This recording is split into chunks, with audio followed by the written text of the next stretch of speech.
Hello, and welcome to our next installment of the Established ESOP Forum. The purpose of today's forum is to shed light on ESOP culture as it relates to and impacts your company. A few housekeeping items first. After the panelists speak today, we will have significant time for questions and answers, hopefully. The goal is to provide high-quality insight on these topics, and so your specific questions are absolutely welcome. Even if you think that your question may only apply to your company, I'm sure there's somebody else that would benefit from hearing your question. So please feel free to ask it. And if you want to remain anonymous, you can do that as well. You can submit your questions through the chat feature, which the moderator and panelists will be able to see. As a reminder, the format of Zoom webinars does not include video or microphone. This means that other attendees and panelists cannot hear or see you. Questions and comments placed in the chat are encouraged. Okay. You've met most of our panelists during previous sessions. Joining us today are Christy Britch from Levenfeld Pearlstein, Corley Thomas from HDH Advisors, Joel Davis from Principal, and Neil Brosen from Ventura Trust. To see more about each of them, you can visit our website at laziercapital.com/established-ESOP. And if you do need contact information for any of our panelists, please feel free to reach out to me and I'll get you connected to the right person. I'd also like to introduce today a new guest panelist. Her name is Kelly Kroll from Principal. Kelly is an ESOP consultant at Principal, specializing in employee communications. She has over 27 years of experience working with ESOPs and has extensive experience in helping clients maximize the benefit of employee ownership through effective communication, strategies, leadership training, and culture development. Again, today's topic is ESOP culture. ESOP culture is the key to running a thriving employee-owned company. Being an ESOP also offers management unique opportunities for employee engagement, recruitment, and motivation. It can often be the difference between mediocre results and overwhelming success. This is a very broad topic and it can go in many directions. I expect that we will return to some of these topic points as their own discussions in future forums. With that, let's jump right into our conversation today. And I'm just going to throw this out to all of our panelists to begin with, but what can a healthy culture do for an ESOP company? Why is that so important?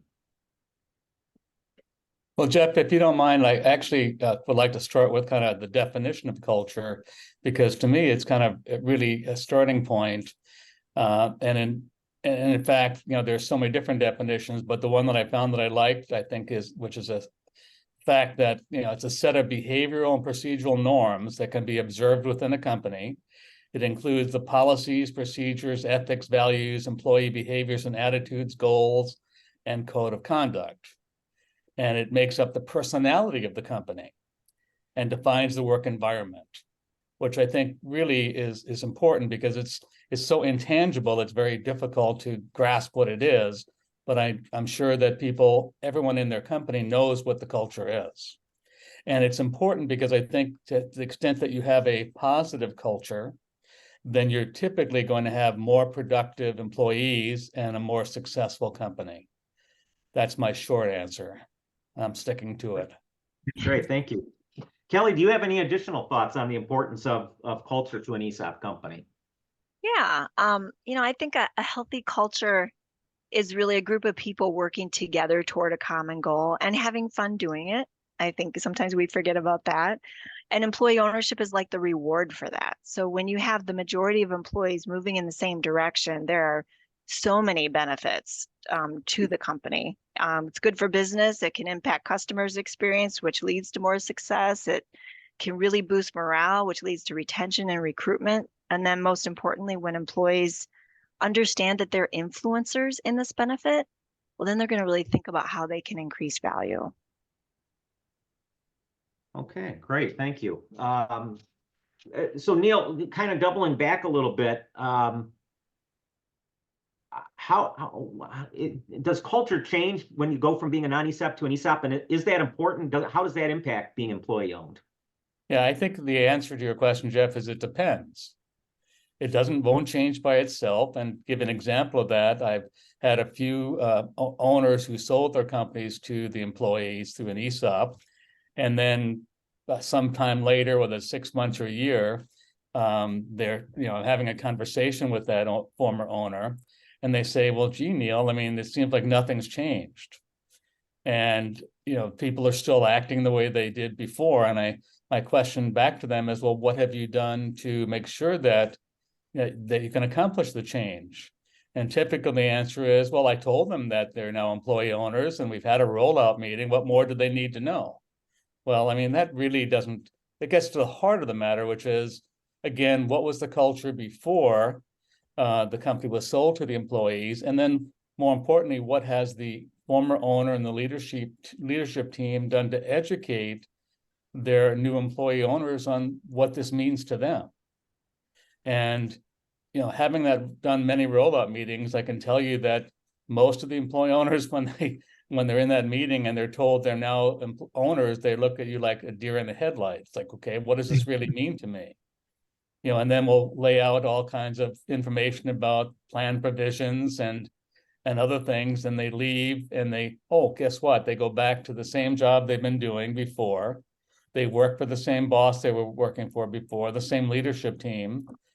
And so what's different? I mean, what would motivate them simply by telling them, "Oh, you're now an employee owner," when they don't really understand it? So to that point, Kelly, maybe how do we define and promote that culture? That's really kind of your bread and butter, right? How do you see companies doing this, and what's been successful in the past? Yeah, I think I agree with Neil. I mean, it doesn't just happen overnight, and it doesn't just happen by becoming employee owned, but a company needs to be realistic about what their culture was and what they want it to be and define that. But I think once they do that, it really comes down to walking the walk instead of talking the talk. You want to break it down to more specifics, behavioral things that you want to see. Like, for example, a lot of companies say, we're like a family here, which is great. And that's a very common value that companies have, especially employee-owned companies, actually. But you have to be more specific. What does that mean to act like a family? Well, when someone needs help, we step in to help. Or when we have a good idea, we don't keep it a secret. We share it with the rest of the group. So I think being more specific with behaviors and actions is really how you're going to promote the culture. And a follow-up on Kelly's point, and I think it's really go ahead, important to have developed, again, and maybe it's not a new vision, mission statement and goals, but having to define that vision and mission and goals is critical. And that's really the starting point, because that's really laying out to everyone the direction that they expect from the employees. And also, I think, allows your customers and clients to understand what the company is all about. Right. Great. Thank you. Other panelists, any other thoughts on how we go about promoting or pushing the new culture to our participants? One comment I have, and I think Kelly and Neil hit on it perfectly, but a lot of times when we go to these due diligence meetings, any one of us on this panel can attest to this, but we always ask, why did you want to do an ESOP? And a lot of them say, well, our culture historically always seems to fit with what we understand an ESOP culture to be, which is great. But to Kelly and Neil's point, it would not be a bad idea. And I have a couple of clients that did this. They kind of look at the ESOP as, a new chapter in the business. And when I say that, I mean, obviously it is, there's a new owner, but it's also, we have to redefine who we are and what we want to be. And one of the ways they do that is sort of revamping employee handbook and revamping the information that you're giving your new hires. So a new hire packet when they're meeting with HR, how is that being communicated? Having a mission statement, we became an ESOP on such and such date, and as of that date, this is our mission statement, and this is what we expect everybody to sort of abide by and sort of help facilitate in the growth of the business. So I think little things like that may seem trivial, but they go a long way. It really, especially for a new hire, it really sets in the tone at the outset. It's hard to have somebody working for you and They don't understand the ESOP. They sat down at the HR meeting when they were hired, and it was just a gloss over with the 401k plan and other benefit packages. I mean, that's hard to then switch to, wait a second, we didn't really talk about it when we were hiring you, but it's a really big deal. And here's why it's a big deal. And here's how you matter. And here's how you impact that. So I think nipping that in the bud right away when you have new hires is a big thing. It's a way to sort of promote the culture at the gate, right out of the gate. In terms of those who have been with you already and you formed an ESOP, you know, they don't have the luxury of sitting down with HR and being told this is what we are, this is our mission statement, and this is what we sort of expect on a going forward basis. I think that gets to the importance of, you know, maybe thinking ways outside of the box of, we did a rollout meeting. We hand out account statements at the end of every year, thinking more of, what else can we do for the existing employees that have been here for a long time that are now at ESOP, and now they sort of need to change the way that they look at the business as well. So I think putting those sorts of things in place can go a very long way. Right. Thank you, Christy. Yeah, yes, I agree. I think that you know, being proactive and taking action as a management team is critically important. That's been my experience in the past as well. But I guess going back and maybe asking some of the panelists here, Kelly, maybe you in particular, but drilling down to more specific. So we've kind of talked in general, you know, hey, we've got to promote culture. It's got to start from the leadership, start from the top.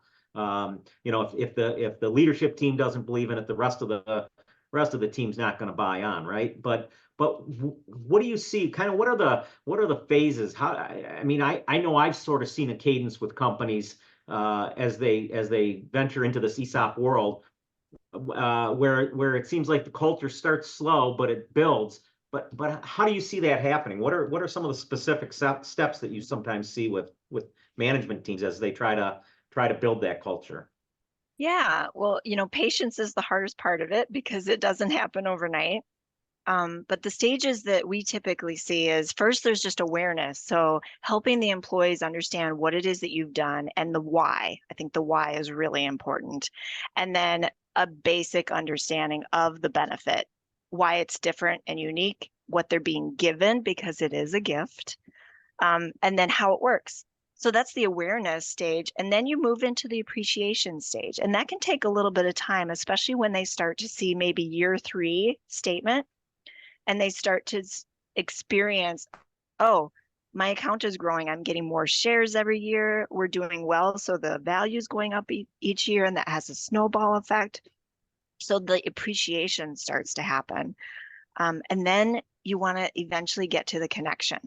So that's where you help employees understand what they do in their role that impacts the bottom line so that they can start to think, oh, I'm influencing this benefit. So I'm going to be smart about what I do here. Or I'm going to be, you know, I have a new idea and I'm going to go talk to my manager about it because I think it could help us be more efficient. So it's kind of that awareness, appreciation, and connection that has to happen over time. And communication just can't stop, right? With the annual statement and with the rollout. That's the key. Right. And to follow up on Kelly's point, I think, Jeff, one of the things that I see is that's really counterproductive is, you know, you see lots of companies that they've got their values posted on the wall, and the mission statements, but then it's not actually followed through, that the leaders of the team, the leadership team don't act that way. And if you want to talk about destroying a culture, that's the easiest way to destroy a culture, which is, yeah, maybe okay for my father to say, gee, you know, just here's how I want you to act, even though I don't act that way. In a company, I think it's deadly that if they're, you know, putting out these values of how to treat people, how to treat customers, how to treat employees, and whatever would be in those values, and then the key people in leadership don't act that team, it has a horrible impact on those values. Right. So kind of following up on that, Neil, kind of a follow-up question. Who does lead this process? Who in your experience, you've seen a lot of ESOPs, you know, who are the leaders? Who are the people that are most effective at creating this culture or enhancing and pushing the culture? Yeah, I don't know whether there's a right or wrong on that, Jeff. I mean, I think it depends. It's not, you can't just say, gee, it's the CFO or the head of sales or the president. I think it depends on the company and the size of the company. I think ideally, if you have a large enough company and you've got an HR leader, I think that HR leader probably has training in the issue of culture and cultural development. And I think that person, is might be the one that leads it. But I think it's always helpful. I think that have a good committee that leads the process. I've always found it interesting that probably less than half of all employee-owned companies have got a education and communication committee.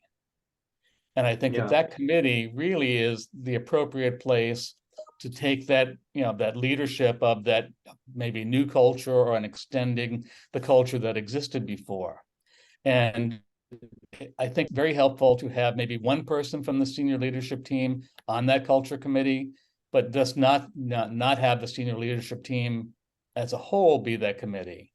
I think it's also really critical to have normal employees, non-leaders, non-supervisors, people who their fellow employees look up to, that they're well respected. People look up to them for advice, whether it's their age and their experience. I don't know what the real pattern is, but have people that can become your ESOP employee owner champions on that committee as well.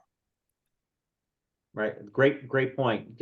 Kelly, since we've gone down this path, what have you seen with communication and education committees? How do you see them impacting the culture, and what sort of tasks do they take on? I mean, let's drill down into specifics. Are they looking at, obviously ESOP education, financial literacy, things like that? What do you see happening? Yeah, I mean, communication committees can obviously take on different roles because they want to define themselves and what they do. They absolutely need management support. So I agree with Neil that someone from management should be in a supportive role on that committee. But to have it made up of, the employees from all various aspects of the company is really important so that everyone feels like they're being represented and they can help continue the communication. So it is about the committee coming together. They can form their own mission statement so they know what they're there to do and they take responsibility for it. So I usually like to have my committees form that mission statement together rather than being given it. And then they are planning. They're planning, what do we need to share with employees? What do they not understand? So it's about education. It's also about participation and engagement.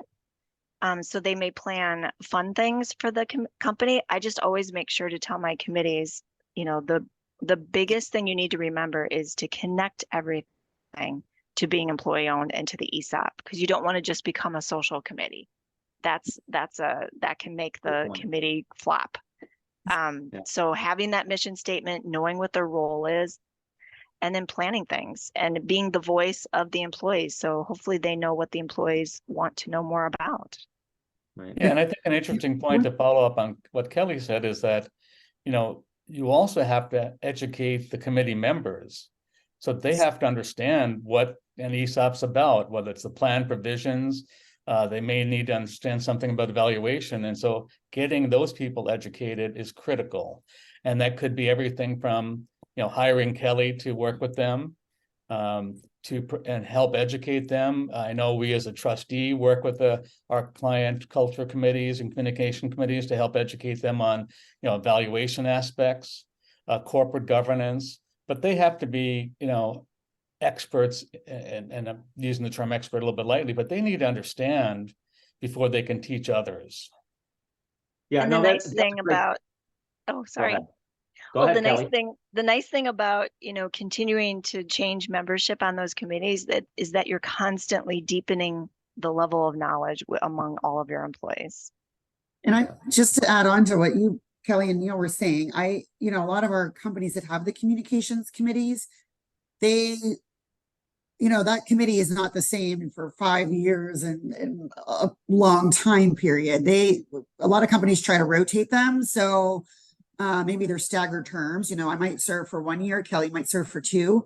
But to Neil's point about the education of that, a lot of the, I would say ESOP myths that people get are, well, our employees are going to want to see financial statements of the company, and they're going to want to be involved in decisions that are company decisions. You know, are we going to buy new office equipment? Are we going to move our headquarters and move to a different, you know, down the street at a bigger location? Those types of things I think is important for the committee to understand what is disclosed to participants. Legally, what are you required to give them? You can always give what you want. But there's no requirement that your employees need to see company financial statements or be involved in officer compensation or even know what it is or to know what other employees' compensation is. So to the education of the committee, it's important for them to know that, because an employee may feel more comfortable coming to somebody on the committee who's they're, you know, they work together daily. It would be easier for somebody to go to them and say, what exactly am I allowed to see now that we're an ESOP? As opposed to going to the president or the vice president to say, can I see what you make each year? They would feel more comfortable going to the committee members to ask those questions. And some people feel they're silly questions, like, should I know this or not? And there's no silly questions. But I think the committee there serves that purpose. So to Neil's point, they also need to be educated on how the ESOP works. Mission statements, obviously, you know, educating employees on that. Putting together a conference team. Maybe every year you want to go to a conference and you take different people each year. I think that's a great thing. People like to get the day out of the office and go to a conference, and it means a lot if they get selected. Things like that. So I just wanted to add on to what Kelly and Neil said. Yeah, I think another interesting point. I'm sorry, Jeff, go ahead. You know, I was just going to say, you know, I've even seen it at a couple of companies where you know, yes, there's a burden to being on the communications committee in terms of additional effort, additional work, but on the plus side, it was usually those committee members that were the first ones to go to a conference, or, you know, maybe even travel out of town to go to attend some, you know, one of the great events that get put on every year, and that was kind of the reward for making that extra effort. So Yep. I'm sorry, Neil, you had another thought. Yeah, I mean, there's always the question of who is on the committee, and we talked about perhaps who not to have on the committee. That's not just the senior leadership team, but I've seen it to some degree. You know, I've seen a lot of our clients that they ask for volunteers, and that's great. Yeah.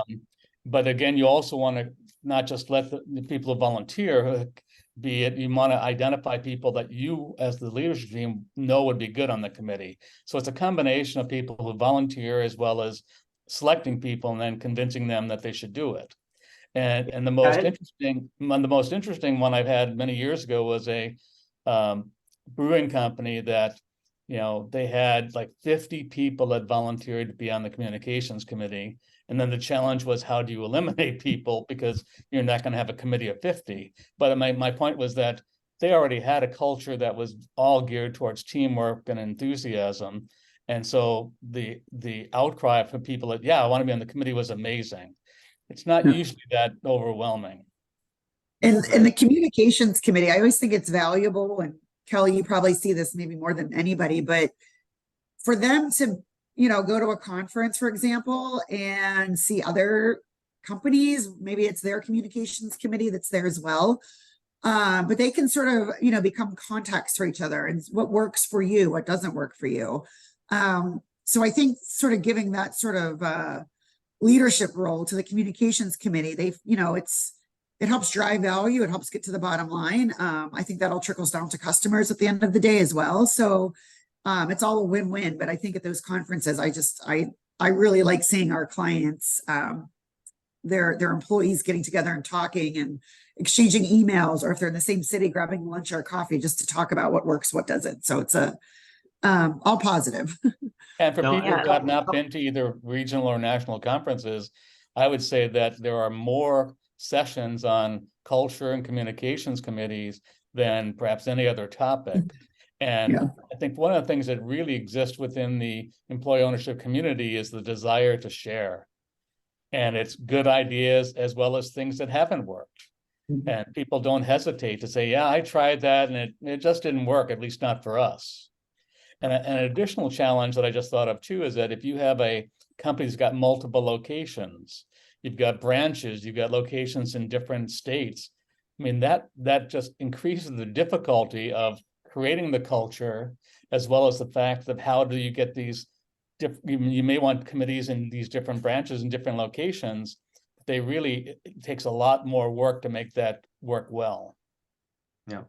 No, I've heard a couple of great points, and Christy, going back to what you were saying, I think that there is a lot of great opportunity for networking and that at some of these conferences, getting to know, as you said, other people from other companies, other committee members that can maybe share with you other ideas that you haven't thought of. It's just an excellent way of coming back with new ideas and fresh ideas for the committee.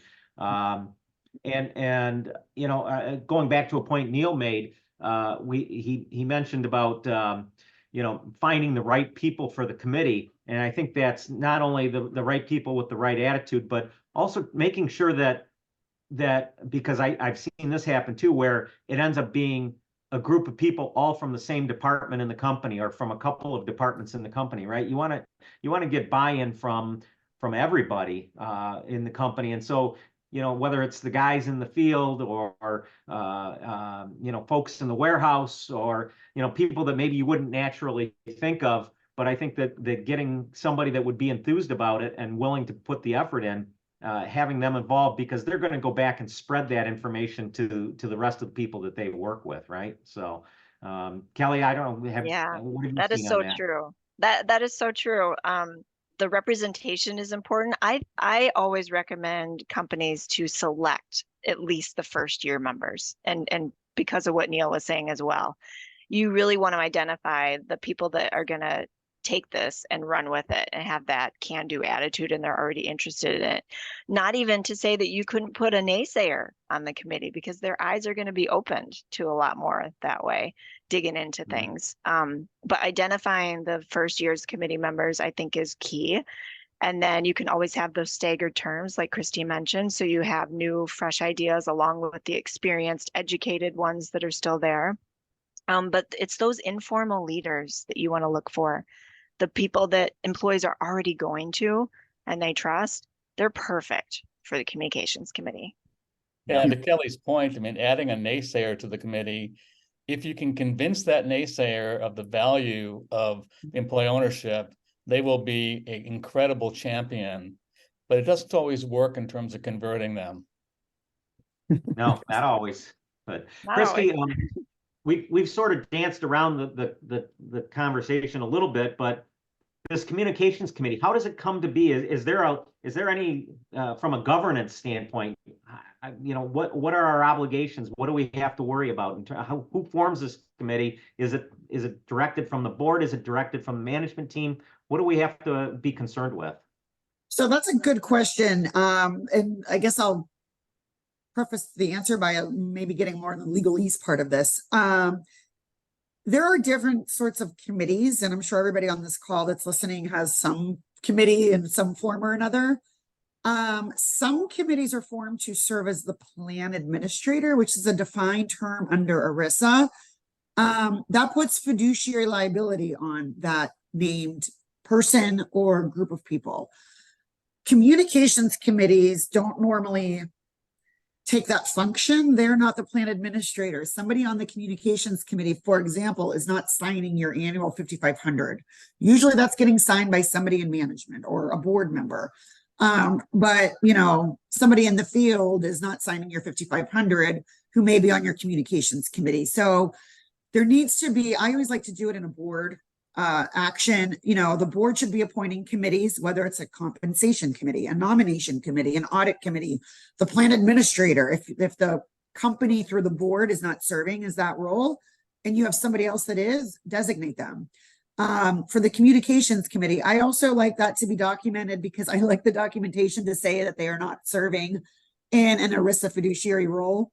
The last thing you want is to have somebody volunteering to be on this committee and it's so exciting and I get to go to conferences and I get to answer employees' questions about when do people enter the plan and how do they get a distribution. But if something were to happen and there's a lawsuit and then I'm getting sued and I didn't know that was my liability that I was taking on by serving in this committee. I think that's a good thing just to hash out, and usually a director action to say, you know, we're forming this committee for this purpose. It is not a designated plan administrator for fiduciary reasons. So That's the legal answer. Great. No, that's really important. I think you've touched on it.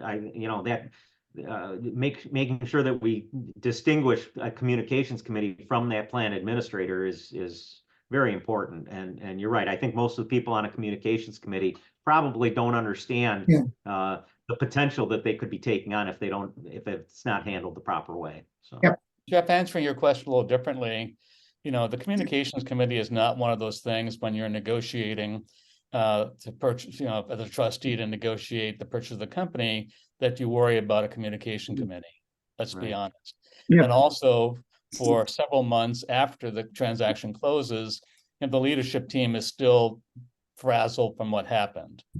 But I think at some point, after the transaction closes, then it's appropriate for any of the ESOP professionals that are still working with the company, and whether that's the trustee, whether it's the corporate counsel, TPA, to bring up the point of recommending that they form a communications and education committee, because now things have settled down. They're now trying to figure out, okay, how do we get back to what's normal, and how do we really begin to changing the culture? And I think any of the ESOP professionals involved can bring that up and do it at a time when you can get their attention and help them understand the value and benefit, and help them understand how to set it up.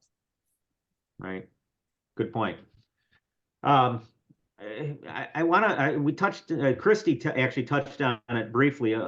She kind of touched on, financial statements and financial information and all of that, and transparency. You kind of have given us the legal answer, right? That we're not obligated to provide that information. However, Kelly, from a standpoint of building the culture in that, can transparency play a role, and how do you see that working out? Yeah, it absolutely can. Every company is a little different with how much they want to share with their employees.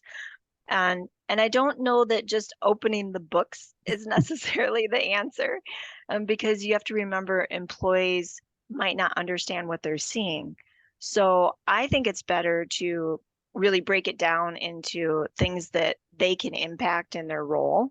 And so things like scorecards, that you'll hear that mentioned at conferences, where there's a goal for the department or for a group, and then they watch how close they're getting to that goal. Those kinds of things can really help employees know what they're working toward. But just opening the books might not necessarily be the easiest thing to do. Yeah. And Kelly, to tie along to what you just said about that, there's a client of mine that comes to mind, and they sort of do what you just said. So they do their annual account statements every year. They, instead of mailing them, they invite everybody from other offices, other locations, but all of the employees get invited to what they call a shareholder meeting. And they don't necessarily, here's our financial statements from last year compared to this year. They don't do that. What they do is just say, for example, how did this department do compared to last year? And what efficiencies did we make? What waste did we reduce? How did we do it? And they do it by department. And I think that goes a long, long, long way. And they kind of do it as a fun event. They have it on a Friday night or a Thursday night, and they do a dinner, and they rent out a conference room in a hotel, and the employees can bring their families, and they have a dinner, a catered dinner, and management gets, on a PowerPoint presentation and sort of divvies it up by the departments. So it's not a full-blown open book. Here's what, here's our account statements, and nobody knows what they're seeing. It's not that at all. It's more of a discussion. Here's how you did last year. Here's how we did this year. This is why share price declined. This is why share price increased. So I think that goes a long way.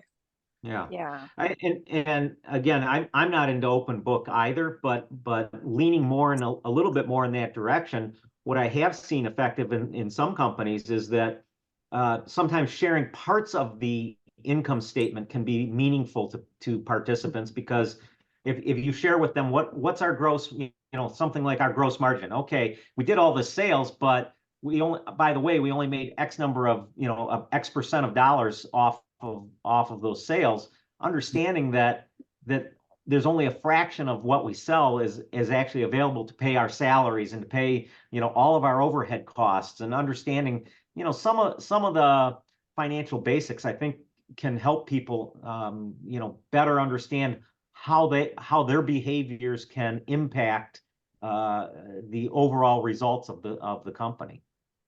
And one thing I don't think is a bad idea is because everybody talks about what are the employees entitled to see. But I always find it beneficial to just set the groundwork early on to say, this is what you're not entitled to see, or this is what we're not going to share. Because it sort of, if somebody doesn't understand it, like they know, for example, I get a summary plan description. I get a summary annual report that's on the 5500. I know I have these voting rights because they're in my summary plan description and tell me so. But if they don't understand what that means or what it doesn't mean, it sometimes down the road causes distrust. So if somebody comes to you 3 years later and says, why don't I know what everybody's making? Why don't I know the financial statements? Why did we switch our headquarters to this lease that it has to be much more than what we were paying at the old place? For them not to understand that, and then after the fact trying to say, well, because legally we don't need to give that to you, or that's not our policy, that's not what we share, that kind of doesn't, it sometimes can leave a bad taste in somebody's mouth. So I always think getting that out of the gate first is always a good idea. Right. And that's a great point. But on the other hand, I think, transparency in terms of getting out in front of the participants and explaining, here's why we did move our building. Here's why we're doing what we're doing. Exactly. Here's why we're spending this money. Without giving away company secrets in that, but I think that sometimes when people understand why you're doing something, it makes things much more palatable and understandable. Yeah, and like you said, Jeff, it's giving up out front, because if you say, hey, by the way, everybody, we're signing a new lease and we're moving office locations, letting everybody know that's happening and getting up front with it is probably better than everybody's getting an email that you're moving your office and then they're confused. So yes, I totally agree. Yes. Yep. Neil, did you have some additional thoughts? Yeah, I was going to say that, very few of our clients share all the financial data. Some of them do, and that was the culture before the company became employee owned. But people that share the top line, the revenue, and share the goals, I think really allows all the employees to realize that they're part of a team and that everyone's working together to achieve those goals. And it also then helps to when the goals are achieved, to celebrate that. Mm-hmm. And you're not giving away the critical data. I mean, here are the goals for the year, and and it doesn't have to be just financial information in terms of income statement. It could be all kinds of goals. And I think that the more those goals are shared organization-wide, the better the culture is. And if you can take all that and connect it even further to stock value, that can be really incredible. I've seen companies where they work with their trustee and valuation firm, and they come up with, all right, for every, just as an example, $10,000 change in profits, whether we save 10,000 or we make an extra 10,000, that might mean a 2-cent increase in stock value. And so if you can work to make those connections as well, and then you're asking employees, give us, they did a campaign, give us your 2 cents worth. And they asked for ideas on improvement. And so Corley, I want to bounce to you. You've been obviously kind of quiet up to now, and I realize this is not probably your primary subject, but to Kelly's point, I think that educating participants to what you guys do to a certain degree will help them, again, as Kelly said, tie behaviors back ultimately to share price. I think that could be valuable, don't you? Yeah, absolutely. We've seen it with a number of our clients. We've seen Kelly's exact example where somebody says, hey, we're trying to encourage different departments or divisions to focus on their budgets and to focus on savings. And we want to try to quantify, if somebody delivers $1,000 of savings, right, and it creates $1,000 of extra profit, what is the order of magnitude of that change? And so that people can have an understanding that, a daily decision can have a meaningful impact. And it does, it always is going to have some sort of multiplier effect. And so we've been involved a number of times in trying to articulate that. And, you know, Kelly, you mentioned earlier the concept of a scorecard and different departments getting a scorecard and understanding, you know, how are they performing. We've seen that as well. A great example of what we ran into was an accounts receivable team got their scorecard, okay? And the accounts receivable team came back and said, well, you know, we try to encourage the collection of these receivables, but that doesn't necessarily impact the budget, right? It doesn't create more profit or less profit. It just creates this, we're trying to collect faster.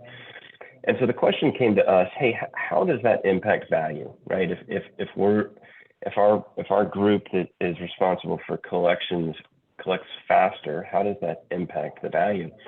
And it was really neat to engage in that because I think a lot of times we think of more profit, more value, more sales, more value. But how does the speed at which these teammates were collecting receivables impact value? And it was fun to be able to articulate that. We weren't interacting directly with that department, but we were interacting with management. But that was the question that had made its way back to the management team and then made its way to us. And to be able to share that, I think, was just a great signal that the team was engaging, right? They wanted to know, how do I contribute to share value and share value growth? And so I think that's fantastic, and would definitely encourage anybody to share those questions with the valuation providers you guys are working with. But they'll be able to give you guys some answers.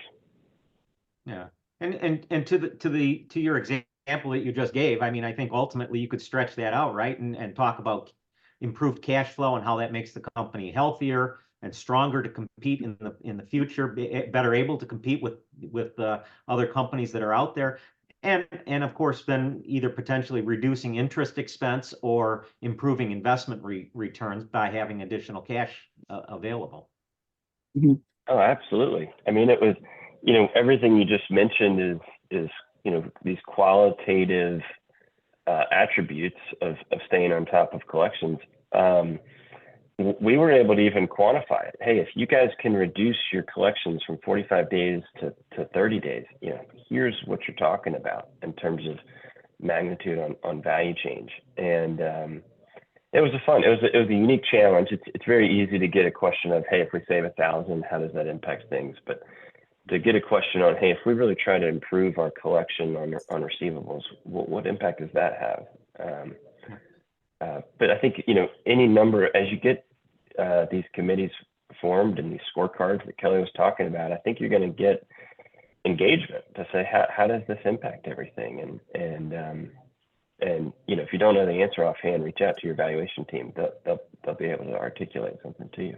And Corley, to your point earlier about the multiplying effect of improving the bottom line in that, I think that maybe if you're in the accounting department, maybe that's something you could understand, right? But intuitively, I think most people outside of finance and accounting, that's not intuitive to them. And I think that really requires a certain degree of education to help people understand that.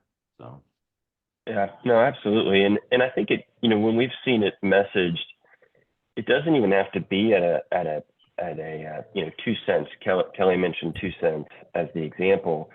You know, we've seen it as simple as, okay, the business is a 7 times multiple. So let's just make sure our guys in the warehouse know for every $1,000 they save, they're creating $7,000 of value that's going to be shared amongst the employees. And I think when people think about that, they say, wow, okay, so that minor decision has this multiplying effect. I may not know the direct, you know, share value impact, but it's meaningful, and I think it gets people's attention. Yeah, great, good points. Thank you, Corley. I appreciate it. I want to go back to something that Christy mentioned in terms of the hiring process and making sure that we're providing some education and information to people, you know, as soon as they start, because you don't want to leave them in the dark and leave them behind where other employees may be at in terms of their education and knowledge. But Kelly, how do you see that behavior you know, during that hiring process, during that initial bringing people on board? How can that, you know, how does that improve recruitment, retention, all of that sort of thing. Yeah, well, having an ESOP as an additional benefit, because it's typically on top of other benefits, right? And then having the employee ownership unique opportunity is definitely a differentiator. So you absolutely should be talking about it in recruitment phase.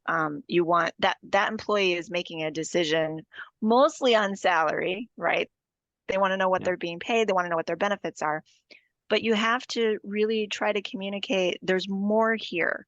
You're part of a bigger picture. You have a stake in the place where you're working every day, and how many employees can say they have that? And that equates to a personal financial wealth that's being built for you as you're contributing. So down the road, that can mean even more. And without getting into the risk of quantifying that, maybe, because a lot of companies want to be conservative with that.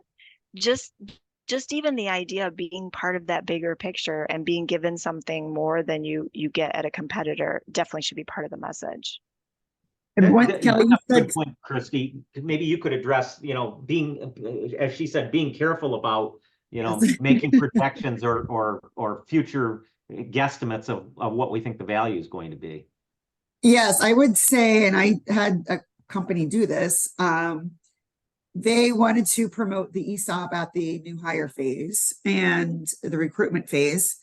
And they were putting in writing, we offer this ESOP and we project that our ESOP will grow at 5% every year. And so this is the stock value that you can anticipate having. And I saw that. I'm like, I hope you're not sending this out. So you don't want to predict the future. If that's the case, we would have different jobs maybe, but you want to promote it without saying, our ESOP grows at 5% every year in stock price or 3%. I mean, stay away from specifics like that, especially in writing, but orally as well. So, it is a benefit. It is in addition to the 401k where, they have a little more control over it because if they're contributing, there's a match usually tied with that. So, kind of explaining it in that way, as opposed to saying, our ESOP grows at X% every year. I would caution from doing those things. Yeah. Kelly, going back to your point, during the recruitment process, you're right. I think, most potential employees are coming in, tell me what my salary is going to be. Do I have healthcare benefits? How much is that going to cost me? Is there a 401k match? And that's usually about where I see people's interest end in terms of the dollars and cents part of the recruitment process. And that can be difficult to get over, but as you said, there are ways to at least address it and hopefully improve it. But I think more importantly is on the retention side of things, right? I think that the ESOP, at least in my experience, is very powerful in terms of hanging on to employees once they understand what it is they have.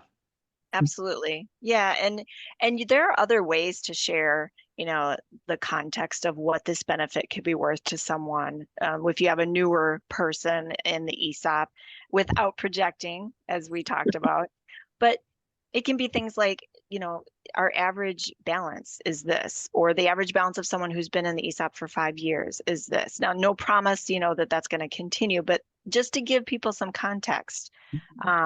Or that our average contribution level has been between X and X% for the last 5 years. You give them those parameters around those things, but it just gives them some context, not to mention the industry studies and standards that are out there, that the ESOP balances on average are double the size of the average 401k balance. I mean, just to give people some context, I think when they're first coming into it, they just have no idea what to expect.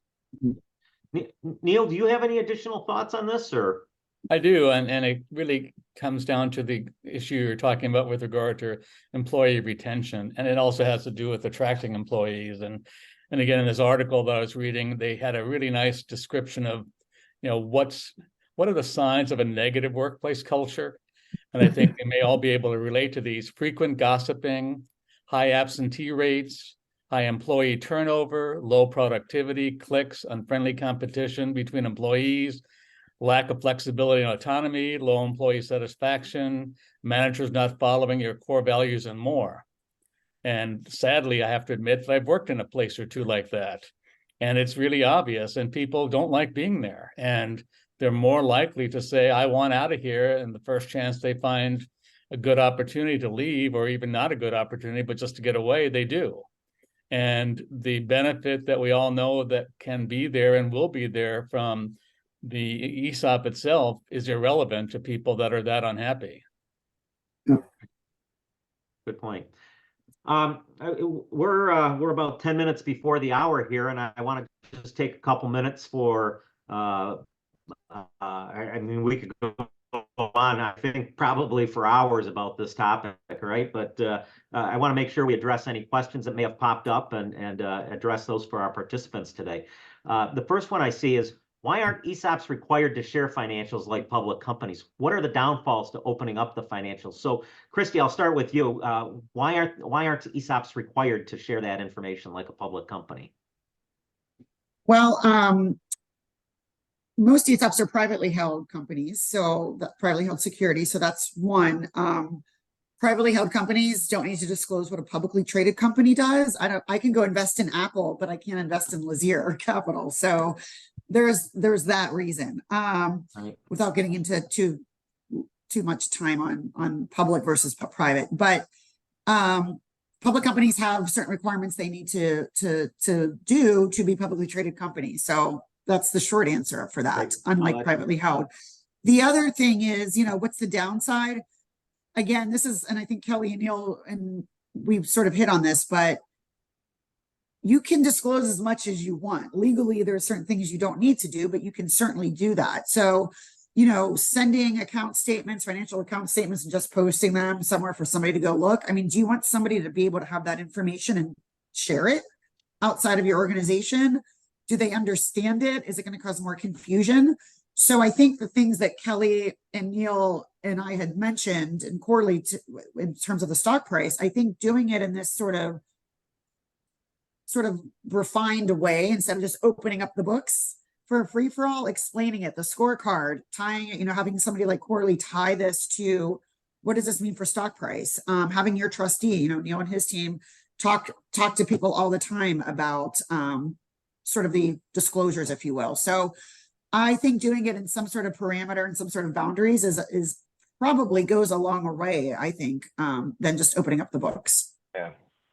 Yeah, What I would also add,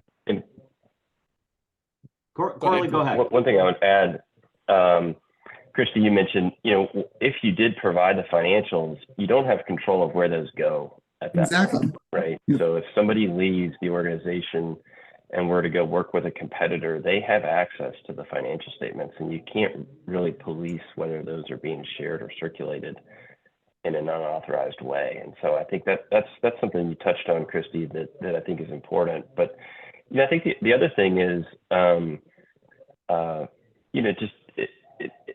value change may not be linear to how financial statements changing, right? And so I think it can complicate some things when people are looking at trends from one year to the next, and wanting to dive in and immerse themselves in some topics that they may not be totally versed in. I think it can lead to some more questions than that. And it's not only how the financial statements relate to the valuation, Corley, but I think also just, I mean, let's be honest, I think all of us have seen audited financial statements before, and there's footnotes and there's supplemental data and things attached to it that, quite frankly, a lot of readers are going to look at and either A, just not understand them, or B, read them and become alarmed because they don't know the background of why those notes are written the way that they are. And we all know that there are organizations that dictate how those notes and financial statements have to be presented.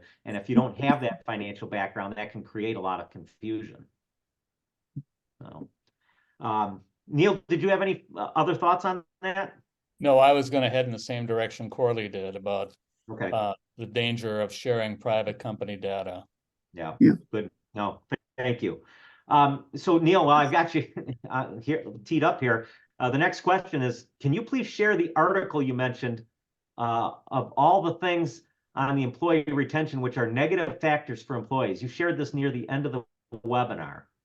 I'd be happy to get the address to you and Danielle, and she can circulate it to everyone That'd that be terrific. participated. Good. Terrific. And Please one do it. comment to tie on to the article Neil referenced. If for anybody who's on the webinar who hasn't, who maybe doesn't know this, the NCEO, they have great ways, and this sort of helps with education, perhaps maybe for a communications committee, but they have access, and some of them are very inexpensive. I would say most of them are inexpensive, but they have a lot of access to pamphlets, articles. A lot of educational materials are available at NCEO's website. So, you know, I like to give that to some of our newer ESOPs for board governance. I usually order those and send them to the client.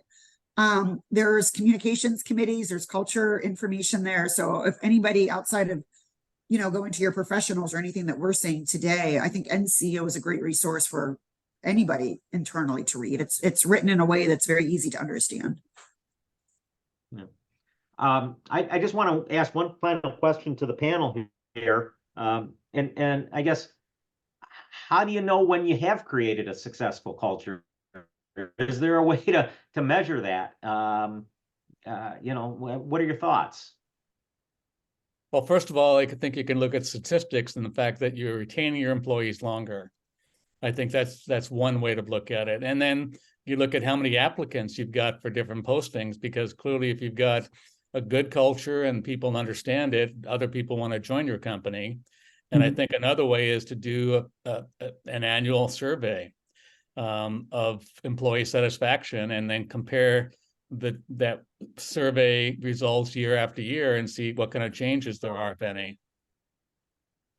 Kelly, any additional thoughts on that?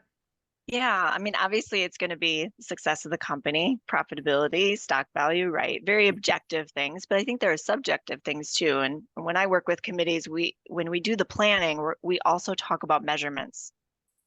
And some of those measurements are objective and some are subjective. For example, if the committee plans events and they want to see, you know, how many attendees do we have? They have a base case and then compare to the next time, how many attendees do we get next time?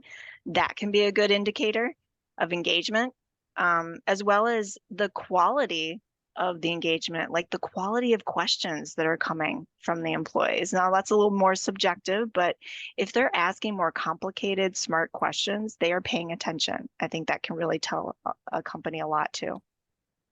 Great point. Okay, I think we're almost there. Any final thoughts from anybody on the panel today? Okay. Well, very good. I want to just take a moment and thank all of our panelists for their input. I think this was a great conversation this afternoon. Danny Turkovich from Lazier will make sure that she gets the link that Neil has got for that article, get that out to everybody that participated today. And I just, again, thank you everybody for your participation, and we appreciate you being here this afternoon. Yeah, thanks for having me. Yeah, Absolutely. thank you. It was a pleasure, Kelly. Thank you. Thank you.